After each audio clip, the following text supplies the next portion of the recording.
Okay, guys, well, this is a special treat. Our next guest is a former UFC heavyweight champion, UFC Hall of Famer, TV and movie star, an MMA icon, and most importantly, one of our favorite people to speak to on Submission Radio. It's an honor to welcome El Guapo himself, Bas Rutten, back to Submission Radio, and looking swell in that very, very nice hoodie. Cold outside today, Bas. It's cold outside here. Yes, it's actually clouded, and I was going to sit outside. I figured, I'll put my hoodie on. My daughter walked into the place, and yes, she's wearing the same hoodie. I don't know two, but we have two Renzo Gracie hoodies. I don't know how. That's awesome. That's awesome. What a great hoodie to be in. We were going to say, Bas, we feel honored to have you on. Really appreciate it since you're currently on, I want to say, day 35 of a 90-day detaching challenge. Break it down for us. What exactly is the challenge? What sort of made you want to do it? What kind of benefits have you found so far? The benefits of, okay, let me first tell you, because I opened the page because I knew you might be asking about it. Let me tell you what I'm going to do, right? So there's 90 days, and like you said, I'm day 35. Okay, so no more warm showers. It's only cold, short showers, intense exercise. That's okay. I got that. Full night's sleep. I got that too. Abstain from alcohol. Abstain from desserts and sweets. Abstain from eating between meals. Abstain from soda or sweet drinks like milk and unsweetened tea are okay. No TV, movies, televised sport, no video games, no non-essential material purchases, only music that lifts you up. Only use the computer for your work, for school, and those kind of things. And the same with your cell phone, of course. And then there's 2 fasting days that I have to do on Wednesday and on Fridays. And I got to tell you, like at the evening, normally during the day, when I prepare for something, let's say for the Professional Fighters League, I'm preparing for all the fighters, I focus like an hour and a half. But once after the hour and a half, your mind is locked up because you did a lot of focusing. So I watch a TV show, whatever, Walking Dead or whatever, something I recorded, and I go back to work. I do this back and forth. So suddenly to cut that out and don't do that anymore, and in the evening don't watch TV anymore, dude, I'm having a lot of free time right now. So I'm reading a lot. I'm memorizing a lot, and I'm learning things that I always wanted to learn. I'm looking into right now. So I'm loving it. My mind is much faster. Like I always been memorizing things during the day. I do this in half the time now as I did before the 35 days. I think the no sugar also does something to the brain. I guess, I don't know. I'm just feeling really good right now. I wonder, do you think when you go in the gym and you do your workouts, are you noticing like some kind of improvement or are you feeling better because of this detachment, combat-wise? I do. My stamina increased dramatically. I'm also losing weight suddenly. I guess I'm going to go all the way back. I'm like up 204 now. When I was like 211.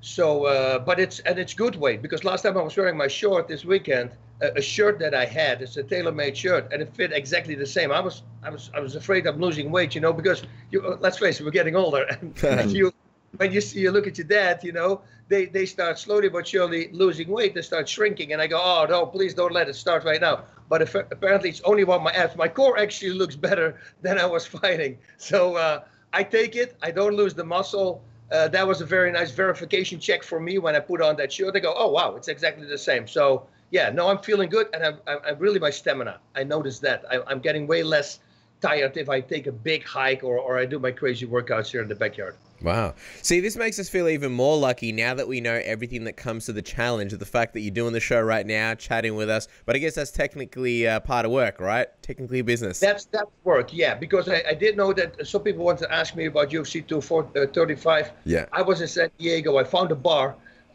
Christina Marks was there helping out. She's the boxer who fought at the bare knuckle boxing show and martial artist who started now professional boxing, she told me. So that was a nice surprise to see her over there. And man, it was a great place. Like I believe they said they had like 74 TVs in the. So yeah, I came in. I saw the last 4 fights only because I knew I had to talk about it this week probably, and that's why I'll say I make an exception. I can watch it, and then I'm going to have to talk about it. So yes, this is a job for me now. Kind of heartbroken, Bas. I thought we were friends, and this is a pleasure. Part of the pleasures of life, but that's okay. Well, actually, only 90 emails between us over the years. For UFC 35, so. No, it's all good. It's all good. It's like a tax write-off. You put it under there, so get the money back, but the government doesn't need to know that. Not really that you have 12 new cars, so it's all fine. Let's talk about UFC 235. Actually, I was downsizing in my cars also, so I'm everything. going slowly but surely down, taking less and less expensive cars. Yeah, it's an important thing as well. I think, you get older and you start realizing, I did all that. I drove the cars that I really wanted, and now it's time for me, to save some money and maybe give to other people who need it more. Well, we need to upsize before we can downsize. So if you're looking to give some cars, we'll get a couple of crates here waiting to get them down to Australia. Let's talk about UFC 235, though, because you mentioned it. There was some stuff that happened that people want to get your thoughts on. The first is that main event between Jon Jones and Anthony Smith. What did you think of the main event and what Jones looked like in this one? Well, Jones always looks good. He did have an off day, though. I think, and that's what he kind of said himself also at the end. He didn't, because you saw he was tired still in the interview. After the fight, he was still tired. So he simply had an off day. But even on an off day, he looked really good. And sure, yes, that, the knee when he was down, he was very lucky that Smith didn't play the card, right? The DQ card. And then he would have gotten the victory. So that says something about him. But yeah, for the rest, I mean, he looks great. If you look at him, the way he throws kicks and everything is different. It's just a kick to the thigh, and then it's a high kick, and then it's a front kick, and then it's a left leg, and he's so all over the place. It's very hard to find any patterns with him, and that's why he's so good. Connect that together with his freakish athletic abilities that this guy had. I've been saying this for a long time. He could really go down to history as the best guy ever if he keeps his head straight. I liked it that he was very respectful after the fight, but we all know that, we still don't know if it really comes from the heart. I do believe so, because it starts slowly but surely, and hopefully he's going to be that guy that all kids look up to and that they can actually relate to. And and then if you behave yourself, well, that translates to those kids.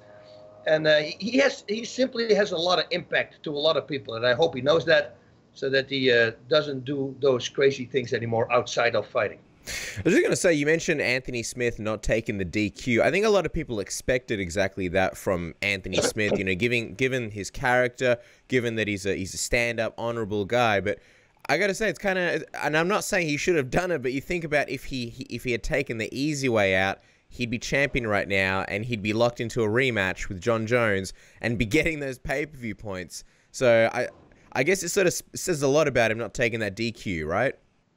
Yeah, no, I think so too. I think it was phenomenal that he did that, and it could have easily been a knockout. I mean, think about it. I mean, he's got a tough head. He's got a hard head. Jones said himself in the interview afterwards. I mean, I hit him and he was talking to me the whole time. So the guy has a hard head. A lot of other fighters might have been knocked out actually on or days at least, so they couldn't continue. So yeah, Jones was lucky there. I mean, you mentioned it before, Jones is looking good. What do you think of this Jones version 3.0 that we're seeing here? Do you think he avoids the controversy and keeps this return going and sort of keeps progressing until he eventually retires? I truly hope so. I think the only guy who can beat Jon Jones is Jon Jones himself. Like when something mentally happens to him in his family life or something, that he makes a mistake, something happens drastically, not simple stuff that fans are screaming, no, something very close to him, and that can steer him away. I see like a Tiger Woods, never lost, and then stuff happened in his personal life that really affected him, and that that went on to his golf game. And I think that is the only way for Jones to lose a fight. I think this guy is so good, so mentally strong and everything. So you would think nothing bothers him, but of course, people close to him, that might really bother him. So I hope that he stays in line, and then he just becomes, fight 4 or 5 more years, 6 more years, whatever you feel like, and then just go out as the best fighter ever. I mean, he literally has those capabilities. I like the comparison between him and Tiger Woods. I think that makes a lot of sense. I also feel like he's almost like a bit of a Demetrius Johnson at the moment. Like he's just kind of taking the next challenges at 205. And people aren't really that excited about Thiago Santos necessarily. And they're saying, hey, fight Brock, fight Daniel Cormier, go up to heavyweight, do all these things. Kind of like where people were saying to Demetrius Johnson, hey, fight Cruz, fight Garbrandt, fight TJ. And he's like, nope, I'm happy to just continue fighting these contenders. Well, when you look at the options for Jon Jones, between a Thiago Santos, a Lesnar, a Cormier, who sort of, I guess, tickles your fancy? What would you rather see next for Jon Jones at the moment? I would love to see him fight heavyweight. I think if we see a Jon Jones at 220, 225, which probably is an easy thing for him to do, because I assume, I mean, when he stands next to you, he's a foot taller than me almost. I mean, he's a huge guy.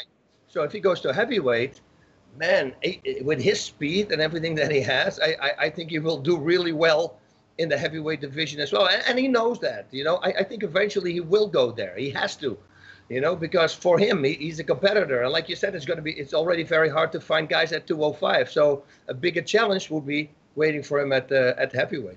Do you think he'd be disadvantaged at all at heavyweight? Because like you said, you know, he's 6'4", he's a big guy. You would think that putting on that muscle will be something that he could do. But when Jon Jones speaks about heavyweight, he kind of talks like, oh, I'm not really in a rush. And he said, I've always been a light heavyweight. That's always been my natural weight class. And I sometimes wonder whether he genuinely means that or whether he's just trying to sort of publicly negotiate with the UFC to not seem too eager and to sort of get that extra money from them when he eventually does go to heavyweight, if he does. Yeah, you know, he solidifies himself at 205, and then, you know, heavyweight is, like I said, he's walking around 225. I truly believe that, maybe even heavier, you know. So for him not to have cut weight, I mean, can you imagine how good he's going to have to be, how he's going to be? I mean, no cutting weight, no nothing. I always said it with guys who cut too much weight, you get weaker, guys. Don't do it. Stay away from it. Treat your body with respect. You're beating it up every day, 2 or 3 times a day already, you know. Give it all the food and everything that it wants. So fighting at your natural weight, which he probably is 225. Look at Mike Tyson at heavyweight at 225 or 220. Yeah. I mean, he fought these big guys and he stopped everybody. And Jones does have that talent.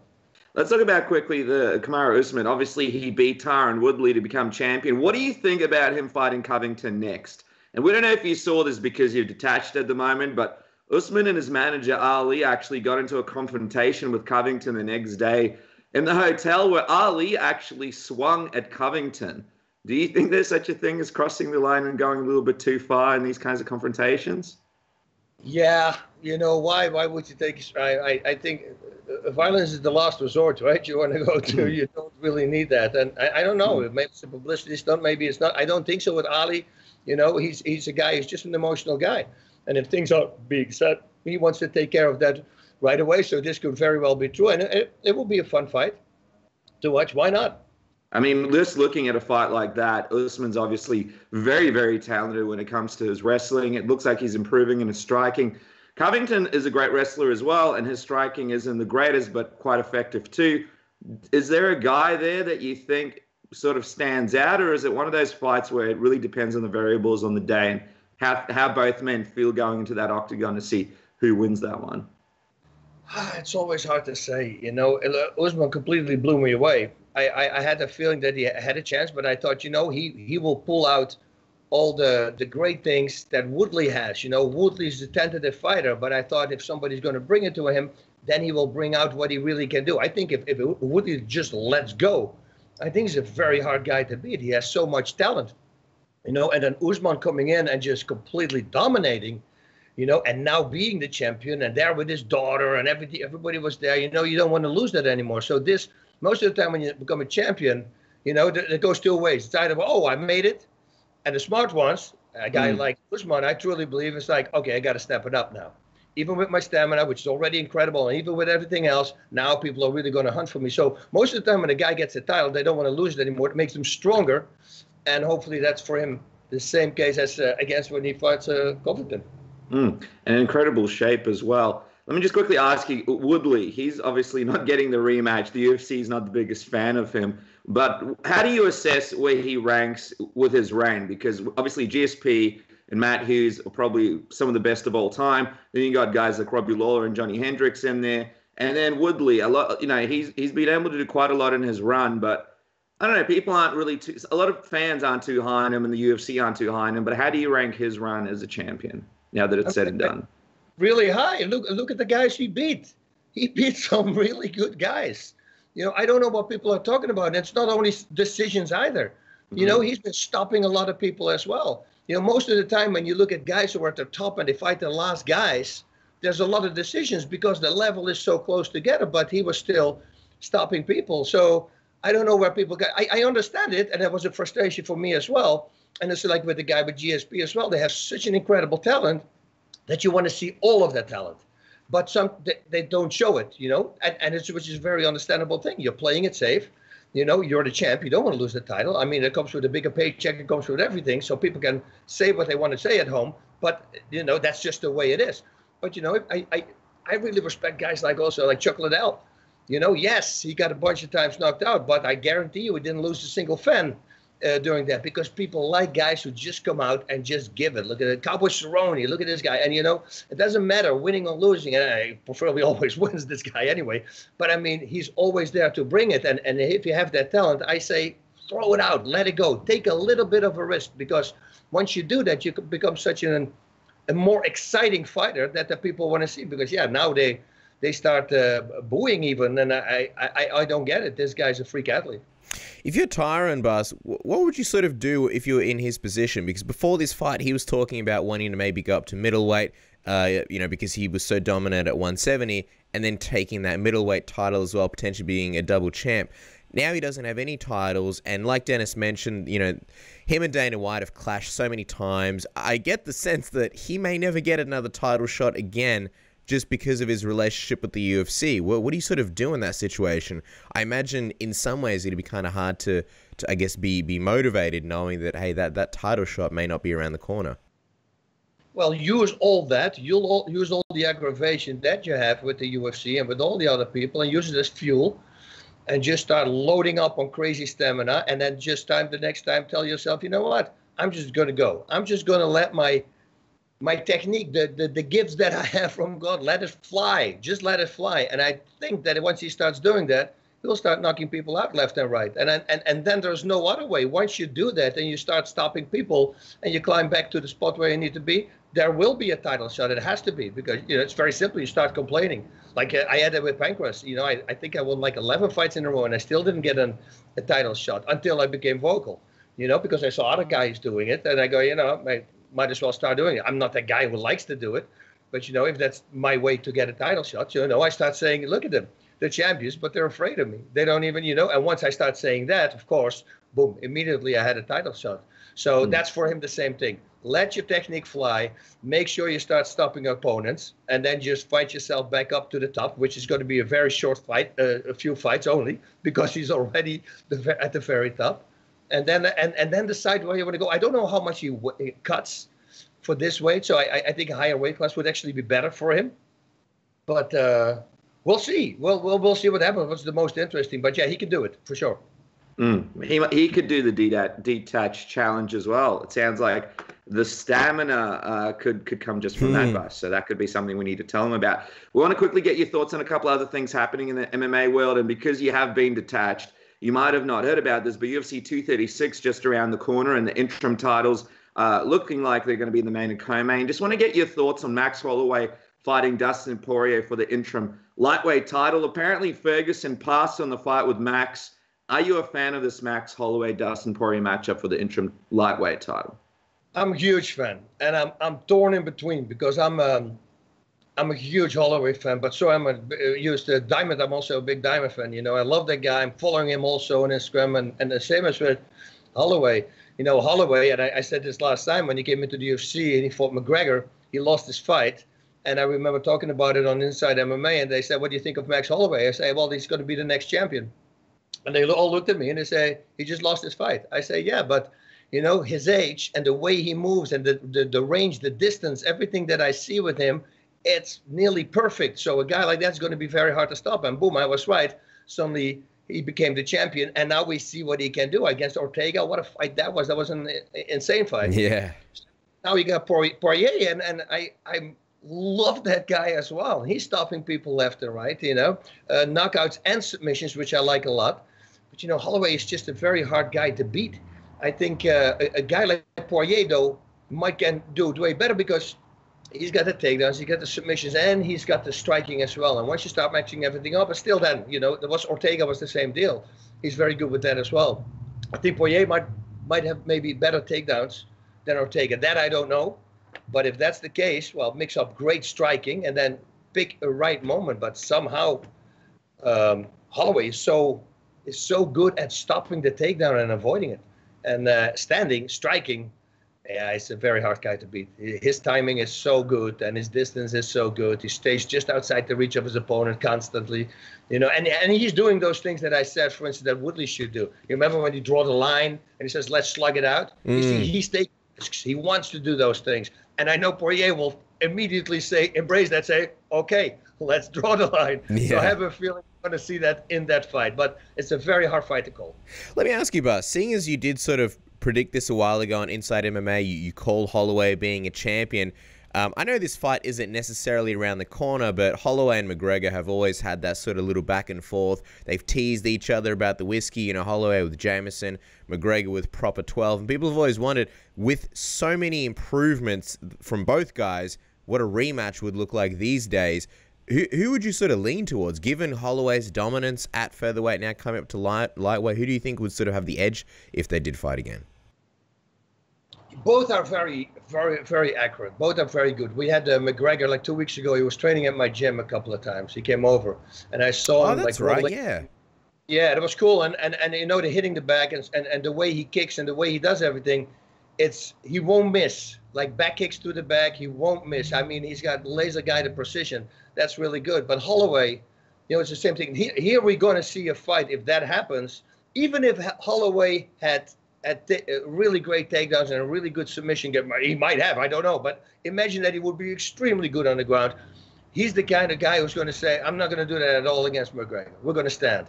I think we're going to see a boxing match with some kicks here and there between them, which is going to be super excited. We're going to see the reach advantage of McGregor if he can stay on the outside. If he can do that, because Holloway is a really great way.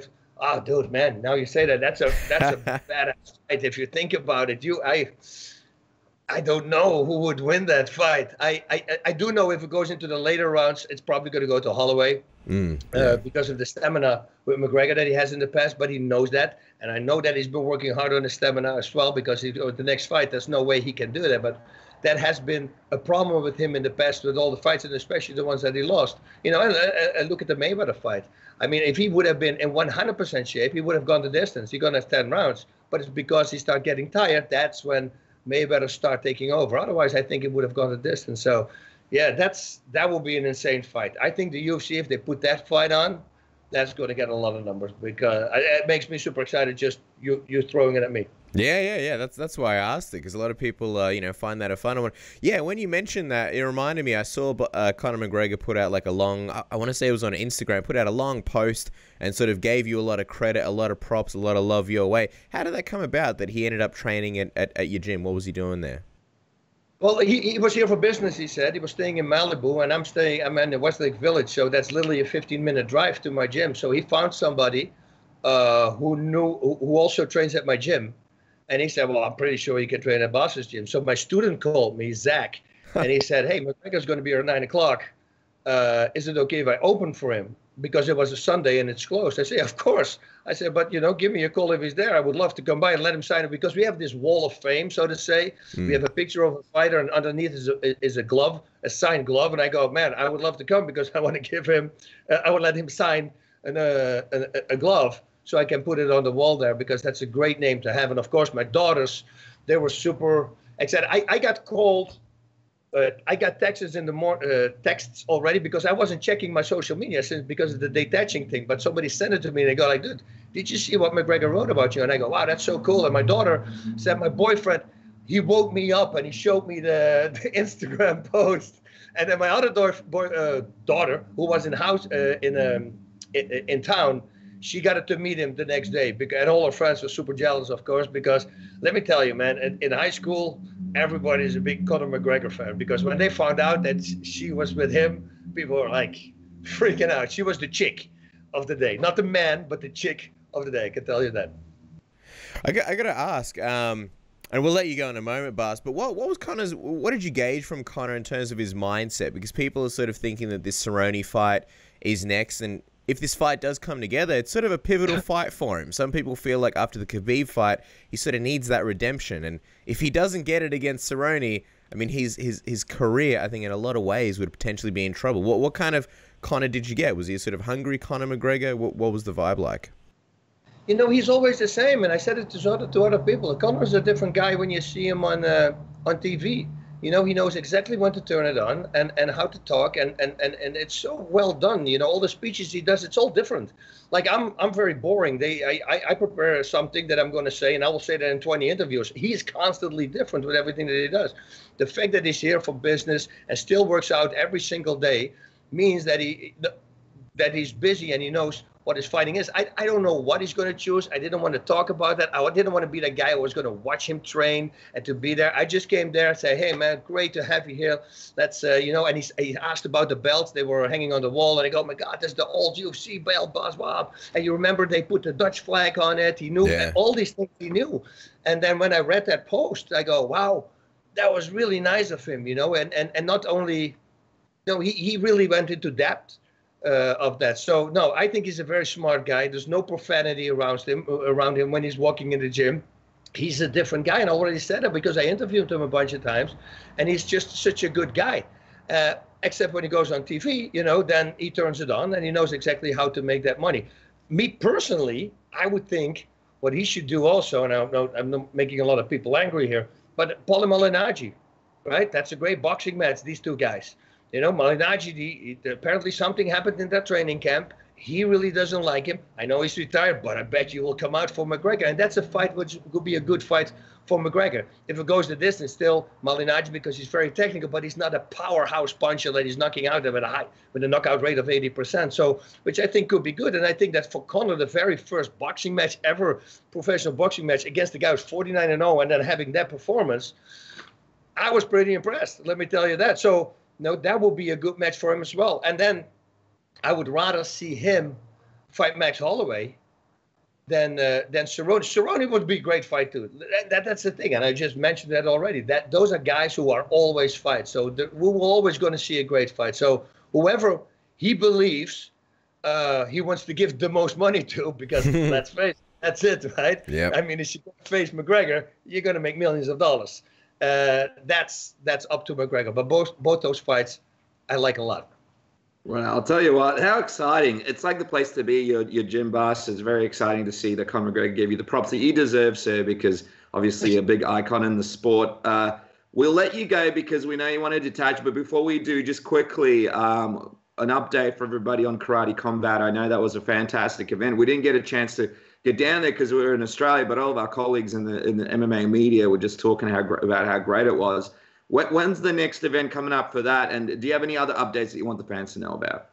Well, they wanted to put 10 events on this year, and I just Kyoto, which was Japan, that just got scrapped in the first week. But at the end of March, I still going to have to know the date, because I called them actually yesterday to ask if they knew the date, because there's a lot of things that they want me to do right now, and I said, man, I want to keep that date clear. But that might be go to Budapest, which is a country I'm great to visit, man. That is so beautiful over there.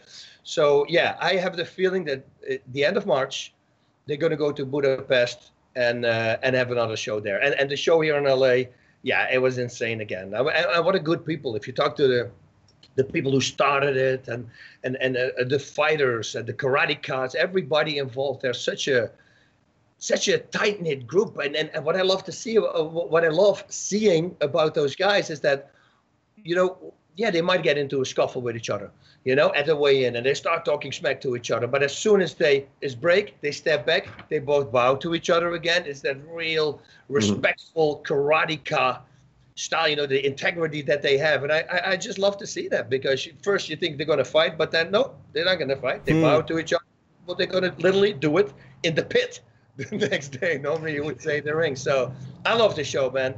I'm so happy that it came to me and they asked me to be the ambassador for their brand, because it's an unbelievable show and everybody involved. It's a really tight-knit community, so to say. Well, there you go, guys. Make sure to follow Bas on Twitter and Instagram for all the latest updates on that. Of course, at Bas Rutten MMA. Check out his Facebook page as well. That's got a ton of great content in as well. And get your Bas Rutten O2 trainer now. Get in the best shape of your life. We've spoken many times on the show about the O2 trainer. You can get it at o2trainer.com.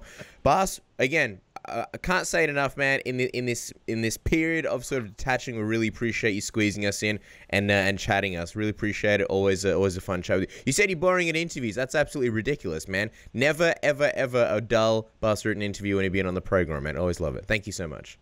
Good. You're very welcome. Thank you, guys. I always love to be on your guys' show. It's awesome. You guys doing a great job.